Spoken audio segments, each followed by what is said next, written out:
अस्सलामुअलैकुम व्यूअर्स, आज हम स्टार्ट करने जा रहे हैं first chapter of second year chemistry, that is periodic classification of elements and periodicity.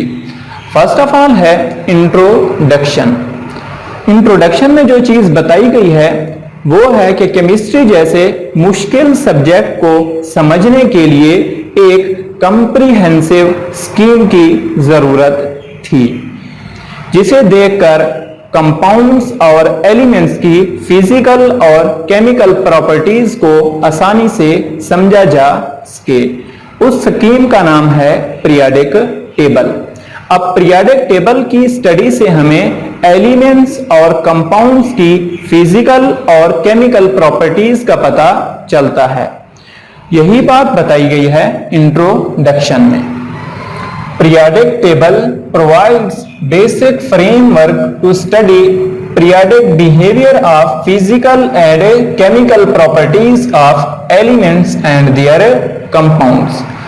Periodic table हमें क्या बताता है? फिजिकल और chemical properties of elements and their compounds.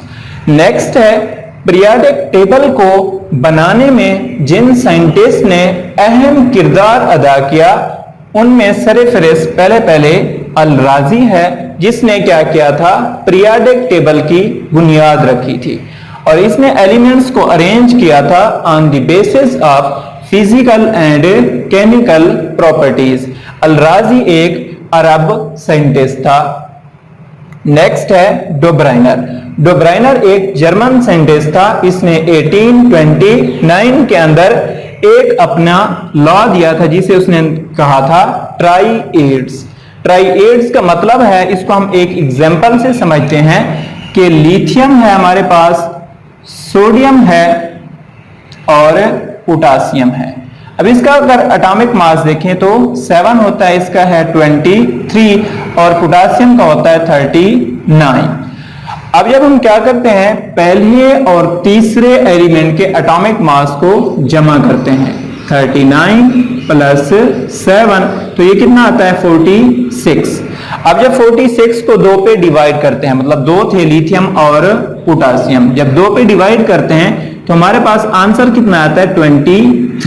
23 क्या है? सेंटर वाले एलिमेंट जो कि क्या है? सोडियम, उसका एटॉमिक मास है।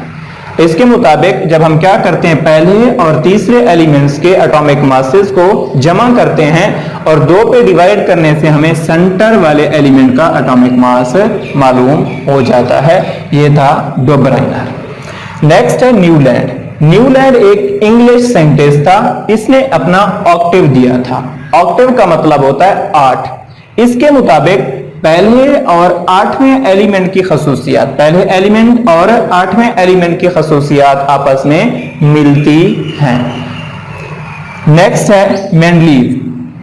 मेंडलीव ने पहली कंप्रीहेंसिव पीरियोडिक टेबल दी थी और इसने एलिमेंट्स को ग्रुप्स और पीरियड्स में अरेंज किया था और इसने अरेंज किया था on the basis of atomic masses. Mendeleev ने किस बेस पे एलिमेंट्स को अरेंज किया था? On the basis of ascending atomic masses. Ascending क्या होता है? जिसका एटॉमिक मास 1 था उसे पहले रखा, जिसका एटॉमिक मास 2 था उसे दूसरे नंबर पे और जिसका 3 था तीसरे नंबर पे। इसी तरह से उसने 71 एलिमेंट्स को अरेंज किया था और जो एलिमेंट्स ग्रुप्स में पाए जाते थे उनकी फिजिकल और केमिकल प्रॉपर्टीज सिमिलर थी और जो पीरियड्स में एलिमेंट्स मौजूद थे उनकी फिजिकल और केमिकल प्रॉपर्टीज डिफरेंट थी। और एक और खसूसियात मेंडलीव पीरियोडिक टेबल की, इसने अनडिस्कवर्ड मतलब ऐसी एलिमेंट जो अभी डिस्कवर्ड नहीं हुए थे उनके लिए पीरियोडिक टेबल में खाली जगहें छोड़ दी थी। इसकी एग्जांपल है जर्मेनियम। जर्मेनियम के बारे में उसने प्रिडिक्ट किया था कि एक ऐसा एटॉमिक मास रखने वाला एलिमेंट और उसकी ऐसी ऐसी खसूसियात होंगी और वो पीरियोडिक टेबल में फलां जगह पे आएगा, उसके लिए उसने जगह खाली छोड़ दी थी और प्रिडिक्ट किया था, जो कि चंद साल बाद डिस्कवर हो गया था। अब नेक्स्ट है improvement in Mendeleev periodic table. इसको दूसरी बुक्स में ऐसे लिखा होता है कि ड्रॉबैक्स इन मेंडलीव पीरियोडिक टेबल। अब पहला जो ड्रॉबैक था, इसने एलिमेंट्स को अरेंज किया था on the basis of atomic masses, लेकिन जब एटॉमिक मास की बेस पे अरेंज करते हैं तब आइसोटोप्स को भी अलहदा जगह देनी पड़ती है पीरियोडिक टेबल में, क्योंकि आइसोटोप्स का मास डिफरेंट होता है और इसके लिए क्या होती है, पीरियोडिक टेबल बहुत बड़ी हो जाती थी। लेकिन जब मोज़ले ने एटॉमिक नंबर डिस्कवर किए थे तब क्या किया था, एटॉमिक मास की जगह एटॉमिक नंबर को बेस बनाया गया था on the arrangement of elements in periodic table. मतलब आजकल क्या है, एलिमेंट्स को किस बेस पे अरेंज करते हैं, on the basis of atomic number. और एक काम क्या किया गया है नेक्स्ट जो है, मतलब इसने नहीं किया था मेंडलीव ने, वो है 8वां ए ग्रुप। मतलब जो 8वां ग्रुप नोबल गैसेस के लिए है, वो उस वक्त नोबल गैसेस डिस्कवर नहीं हुई थी, तो इसने नोबल गैसेस के लिए कोई जगह नहीं छोड़ी थी। तो हमने क्या किया है, आजकल के सेंटेंस ने इसको 8वां ए ग्रुप ऐड किया है जो कि नोबल गैसेस के लिए है। इसको जीरो ग्रुप भी बोलते हैं। थर्ड जो इंप्रूवमेंट है या ड्रॉबैक है किसका, मेंडलीव पीरियोडिक टेबल का, वो ये है कि मेंडलीव ने beryllium, magnesium, calcium, strontium, barium, zinc, cadmium और मरकरी को एक ही ग्रुप में रख दिया था। लेकिन जब इनकी प्रॉपर्टीज देखी गई तो वो beryllium, magnesium, calcium, strontium, barium और रेडियम की एक जैसी हैं, जिंक, कैडमियम और मरकरी की एक जैसी हैं, लेकिन इन दोनों की खसूसियात आपस में नहीं मिलती थी। इसलिए इसको बेरिलियम से लेकर रेडियम तक इसको रखा गया है सेकंड ए ग्रुप के अंदर, और जिंक, कैडमियम और मरकरी को रखा गया है सेकंड बी ग्रुप के अंदर। नेक्स्ट अब यहां पे थोड़ा सा इस चीज को देख लेते हैं जो बुक के अंदर दिया हुआ है, Mendeleev periodic law and modern periodic law. अब मेंडलीव का पीरियोडिक लॉ जो है वो किस पे बेस करता है, on the base of atomic masses. वो कहता है जब हम क्या करते हैं, when elements are arranged on the basis of atomic masses then their properties repeat, कि कुछ देर के बाद क्या होती हैं, उनकी प्रॉपर्टीज रिपीट होती हैं। लेकिन मॉडर्न जो पीरियोडिक लॉ है वो ये कहता है when elements are arranged on the basis of atomic number then their properties repeat after regular interval of time. ये है modern and Mendeleev periodic law में डिफरेंस। मेंडलीव का पीरियोडिक लॉ किस पे बेस करता है, एटॉमिक मास पे, और मॉडर्न किस पे बेस करता है, on the basis of atomic number. Next हम पढ़ते हैं modern periodic table. Modern periodic table में भी क्या है, ग्रुप्स हैं और पीरियड्स हैं, जैसे कि मेंडलीव की पीरियोडिक टेबल में थे। ग्रुप्स की तादाद 1 से लेकर 8 तक है, जो कि रोमन में इनको नंबर दिए गए हैं, और इनको डिवाइड किया गया है ग्रुप्स को सब ग्रुप ए और सब ग्रुप बी के अंदर। अब सब ग्रुप ए के अंदर जो एलिमेंट्स हैं उनको बोलते हैं नॉर्मल एलिमेंट्स और रिप्रेजेंटेटिव एलिमेंट्स, और बी के अंदर जो है बी सब ग्रुप में जो है उनको बोलते हैं ट्रांजिशन एलिमेंट्स या टिपिकल एलिमेंट, टिपिकल और ट्रांजिशन एलिमेंट्स। अब इसमें पीरियड्स की जो तादाद है वो 1 to 7 है, जिसको नाम दिया गया है अरेबिक में। अब पहला जो पीरियड है उसके अंदर 2 एलिमेंट्स हैं, हाइड्रोजन एंड हीलियम।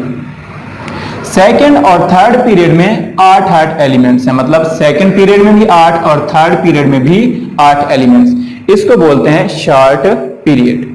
नेक्स्ट है फोर्थ एंड फिफ्थ पीरियड।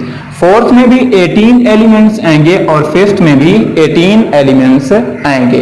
इन 18 में से मतलब 18 में से 8 जो है वो रिप्रेजेंटेटिव एलिमेंट्स या नॉर्मल एलिमेंट्स हैं और 10 जो है वो ट्रांजिशन एलिमेंट हैं। नेक्स्ट है सिक्स्थ पीरियड। सिक्स्थ पीरियड में कितने हैं, 32 एलिमेंट्स हैं। अब इसको फोर्थ और फिफ्थ जो पीरियड है इसको बोलते हैं लॉन्ग पीरियड, और सिक्स्थ को बोलते हैं हम वेरी लॉन्ग पीरियड। इसमें 32 एलिमेंट्स हैं, 8 रिप्रेजेंटेटिव एलिमेंट्स हैं, 10 ट्रांजिशन एलिमेंट हैं और 14 लेंथानाइड, जो कि पीरियोडिक टेबल के नीचे दो लाइनें बनी हुई हैं, उसके जो ऊपर वाली लाइन है वो लेंथानाइड्स की है। और सातवां पीरियड जो है वो अभी तक इनकम्प्लीट है, उसके अंदर 26 एलिमेंट्स हैं, 2 इसमें से रिप्रेजेंटेटिव हैं, 10 ट्रांजिशन हैं और 14 एक्टानाइड्स हैं। अब नेक्स्ट जो है हमारी बुक के अंदर सेकेंड ईयर बुक में वो है some more families in periodic table. Some more families में जब हम पढ़ेंगे तो वो कुछ ग्रुप्स हैं, उनको मखसूस नाम दिए गए हैं, जैसा कि ग्रुप फर्स्ट ए है, इनके एलिमेंट्स को बोलते हैं अल्कली मेटल्स। क्या बोलते हैं? Alkali metals. अल्कली मेटल इसलिए बोलते हैं जब ये क्या करती हैं, वाटर के साथ रिएक्ट करते हैं तो स्ट्रॉन्ग अल्कली बनाते हैं, इसलिए इनको बोलते हैं अल्कली मेटल्स। इसी तरह से है ग्रुप 2A एलिमेंट्स, इनको बोलते हैं alkaline earth. Alkaline earth elements, ठीक है, या मेटल्स का नाम दिया जाता है अल्कलाइन अर्थ मेटल्स। इनको अल्कलाइन इसलिए बोलते हैं due to their alkaline nature. इनकी नेचर क्या होती है? अल्कलाइन होती है। और दूसरी अर्थ इसलिए बोलते हैं क्योंकि ये जमीन में पाई जाती हैं, अर्थ क्रस्ट में पाई जाती हैं। इसी तरह से है ग्रुप 7A, इनको बोलते हैं हैलोजेंस। इनको बोलते हैं हैलोजेंस क्योंकि हैलोजेंस का मतलब होता है सॉल्ट फॉर्मिंग। जब ये क्या करती हैं, अल्कली और अल्कलाइन अर्थ मेटल के साथ रिएक्ट करती हैं तो ये सॉल्ट बनाती हैं, नमक बनाती हैं। इसी तरह से है ग्रुप 8A एलिमेंट्स, इनको बोलते हैं नोबल गैसेस। इनको क्या बोलते हैं? नोबल गैसेस या रेयर गैसेस, कि ये कायनात में बहुत कम मिकदार में पाई जाती हैं।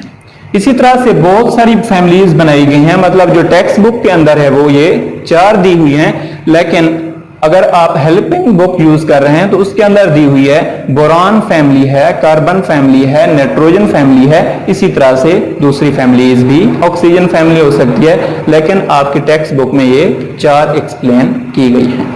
नेक्स्ट है बुलॉक्स इन पीरियोडिक टेबल। अब टोटल 4 बुलॉक्स हैं पीरियोडिक टेबल में, S bullock elements, P block, D block and F block elements. S block जो है वो फर्स्ट ए और सेकंड ए के एलिमेंट्स को एस ब्लॉक एलिमेंट्स बोलते हैं, और पी ब्लॉक जो है वो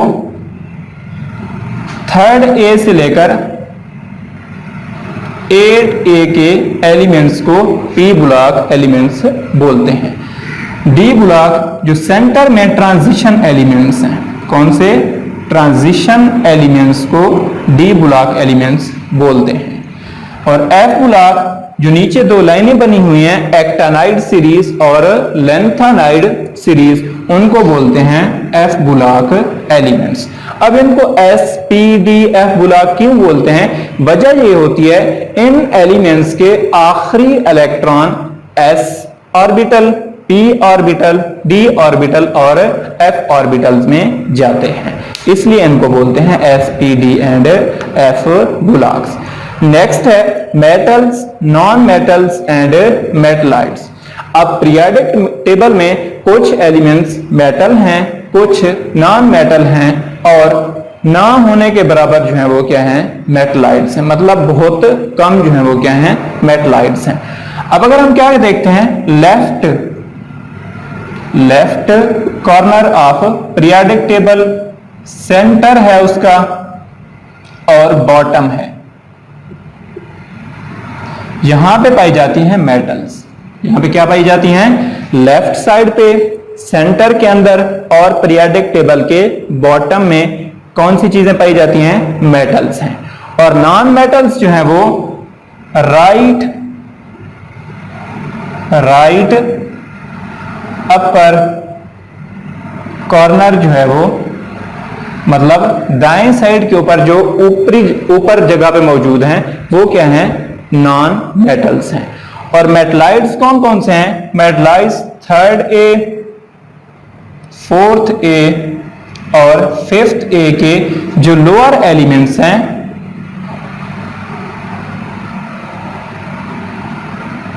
उनको बोलते हैं मेटलाइट्स, क्योंकि इनकी खसूसियात मेटल और नॉन मेटल के दरमियान होती है। मतलब कुछ खसूसियात मेटल के साथ मिलती हैं और कुछ खसूसियात नॉन मेटल के साथ मिलती हैं। उम्मीद करता हूं आज का टॉपिक आपको समझ आ गया होगा।